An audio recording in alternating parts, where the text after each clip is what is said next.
Terril, when I was a sophomore, I started wrestling the summer of my sophomore year. And Terril worked at, he was at Forest Park.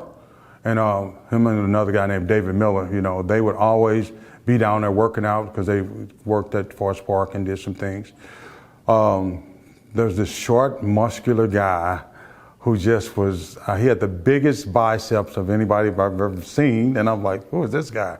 So we started wrestling around and he's teaching me and I was like, wow, this guy's really strong, you know. And so then he started talking to me because I was really green. I didn't know anything about wrestling, you know, and I started, a friend of mine, Derek Huggins, got me involved. And so just being competitive, I didn't want to lose.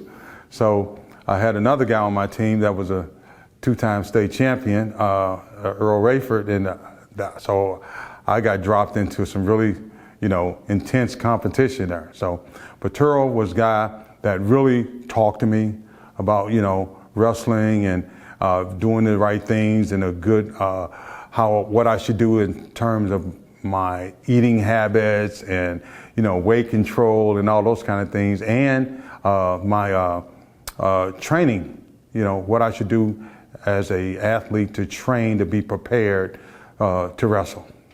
Well, Terril, listen, you know, I appreciate everything that you did for me. You know, I may not have been smart enough at that time to tell you, or not even really know that all the things that you did for me and for others would be so impactful in our lives as we move forward. But as we go in this thing called life, we figure out, you know what? I remember this, I remember that. And you know what? One of the people who's the top of my list is Terril Williams. Thank you.